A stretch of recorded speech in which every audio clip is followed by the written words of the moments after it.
जीवन की असली कहानी। एक 8 साल का बच्चा एक रुपए का सिक्का मुट्ठी में लेकर एक दुकान पर जाकर पूछने लगा, क्या मुझे आपकी दुकान में ईश्वर मिलेंगे? दुकानदार ने यह बात सुनकर सिक्का नीचे फेंक दिया और बच्चे गुस्से होने लगा और अपनी दुकान से निकाल दिया। बच्चा पास की दुकान में जाकर एक रुपए का सिक्का लेकर चुपचाप खड़ा रहा। तो दूसरे दुकानदार ने पूछा, ओ लड़के, एक रुपए में तुम क्या चाहते हो? लड़के ने कहा, मुझे ईश्वर चाहिए, क्या आपकी दुकान में है? दूसरे दुकानदार ने भी भगा दिया, लेकिन उस दुखी बालक ने हार नहीं मानी। एक दुकान से दूसरी दुकान, दूसरी से तीसरी, ऐसा करते करते कुल 10 दुकानों के चक्कर काटने के बाद एक बूढ़े दुकानदार के पास पहुंचा। उस बूढ़े दुकानदार ने पूछा, बेटा क्या चाहिए तुम्हें? तो लड़के ने कहा, मुझे ईश्वर चाहिए। बूढ़े दुकानदार ने कहा, तुम ईश्वर को क्यों खरीदना चाहते हो? क्या करोगे ईश्वर को लेकर? पहली बार एक दुकानदार के मुंह से यह प्रश्न सुनकर बच्चे के चेहरे पर आशा की किरणें लहराई।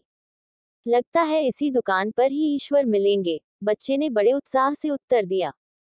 इस दुनिया में मेरा माँ के अलावा और कोई नहीं है। मेरी माँ दिन भर काम करके मेरे लिए खाना लाती है। मेरी माँ अब अस्पताल में है, वह बहुत बीमार है। अगर मेरी माँ मर गई तो मुझे कौन खिलाएगा पिलाएगा? डॉक्टर ने कहा है कि अब सिर्फ ईश्वर ही तुम्हारी माँ को बचा सकते हैं। क्या आपकी दुकान में ईश्वर मिलेंगे? तो बूढ़े दुकानदार ने कहा, हाँ मिलेंगे। कितने पैसे हैं तुम्हारे पास? बच्चे ने कहा, सिर्फ 1 रुपए। कोई दिक्कत नहीं, 1 रुपए में ही ईश्वर मिल सकते हैं। दुकानदार बच्चे के हाथ से 1 रुपए लेकर उसने पाया कि 1 रुपए में एक गिलास पानी के अलावा बेचने के लिए और कुछ भी नहीं था। इसलिए उस बच्चे को फिल्टर से एक गिलास पानी भरकर दिया और कहा, यह पानी पिलाने से ही तुम्हारी माँ ठीक हो जाएगी। अगले दिन कुछ मेडिकल स्पेशलिस्ट उस अस्पताल में गए। बच्चे की माँ का ऑपरेशन हुआ और बहुत जल्दी ही वह स्वस्थ हो गई। डिस्चार्ज के कागज पर अस्पताल का बिल देखकर उस महिला के होश उड़ गए। डॉक्टर ने उन्हें आश्वासन देकर कहा, टेंशन की कोई बात नहीं है। एक वृद्ध सज्जन ने आपके सारे बिल चुका दिए हैं, साथ में एक चिट्ठी भी दी है। महिला चिट्ठी खोलकर पढ़ने लगी। उसमें लिखा था, मुझे धन्यवाद देने की कोई आवश्यकता नहीं है। आपको तो स्वयं ईश्वर ने ही बचाया है, मैं तो सिर्फ एक जरिया हूँ।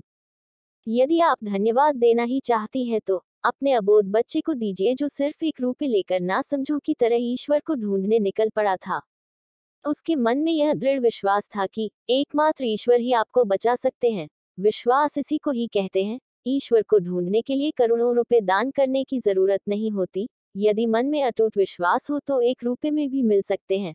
भगवान सिर्फ सच्ची श्रद्धा और विश्वास के भूखे हैं, कोई पैसों और झूठे दिखावे के नहीं है। सच्ची श्रद्धा और विश्वास से उन्हें याद करे तो वह हर पल आपके साथ है।